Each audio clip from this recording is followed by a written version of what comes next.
Good evening. তো আজকে আমি বানিয়ে নিলাম সন্ধ্যার টিফিনে আলুর পরোটা, যেটা আমার খুব কম উপকরণে হয়ে যাবে। তো আলুর পরোটা বানানোর জন্য আমার এখানে লাগছে পেঁয়াজ, কাঁচা লঙ্কা, আলু, আর লাগছে ধনে গুঁড়ো, জিরে গুঁড়ো, শুকনো লঙ্কা গুঁড়ো, আর পরিমাণ মতো নুন।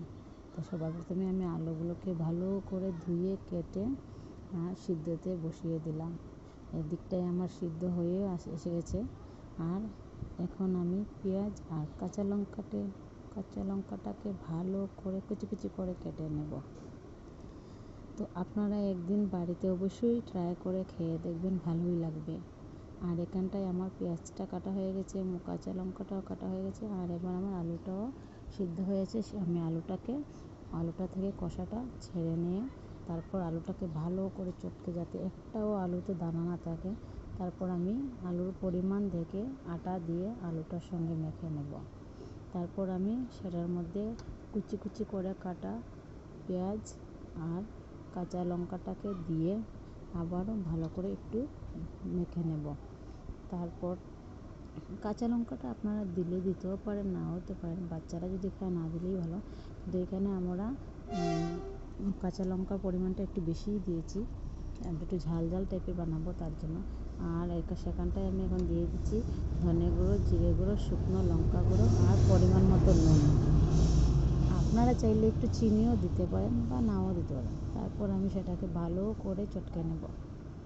আর আমি এখানটায় হাত দিয়েই মেখে নিয়েছি, আপনারা চাইলে বেলনি পেরে দিয়েও মেখে নিতে পারেন।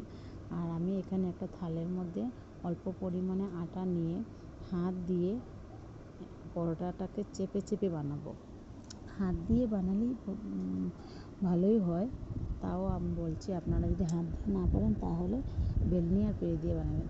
তো দেখে নিন, এখানটায় আমার হয়ে গেছে পরোটাগুলো রেডি। এবার আমি উনুনে কড়াইটা বসিয়ে গরম করে নেব। আর এদিকটা আমার কড়াই গরম হয়ে গেছে, তার মধ্যে আমি অল্প পরিমাণে তেলটা দিয়ে দেবো। তেলটা আপনারা যে যেরকম খান সেরকমই দিন। তো তেলটা গরম হওয়ার পরে আমি সেটার মধ্যে পরোটাটাকে ছেড়ে দেব। তো দেখুন, এখানে আমার তেলটা গরম হয়ে এসে গেছে। আর আমি পরোটাকে একটু উল্টে পাল্টে দিয়ে দেব, যাতে আমার দুনো দিকটা সুন্দরভাবে হয়ে যায়। তো একটু লালটি ভাব হয়ে আসলে বুঝবেন আপনার পরোটাটা রেডি হয়ে এসেছে। তো দেখুন, আমি আবার পাল্টে দিয়ে দিয়েছি। এখানটায় আমার হয়ে গেছে, এক সাইড হয়ে, তারপর আমি নামিয়ে নিয়েছি। এখানে আমার হয়ে গেছে পরোটা বানানো। আর এবার দেখুন, আমি পরোটার সাথে কাঁচা লঙ্কা, পেঁয়াজ আর আচার নিয়ে নিয়েছি। খেতে খুবই টেস্টি লাগে আর টেস্টিও হয়েছে। আপনারা অবশ্যই একদিন বাড়িতে বানিয়ে খেয়ে দেখবেন। যদি ভালো লাগে বন্ধুরা আমাকে কমেন্টে নিশ্চয়ই জানাবেন। আর আমি এখানে যে বলেছি কোনো ভুল হলে আমাকে ক্ষমা করে দেবেন।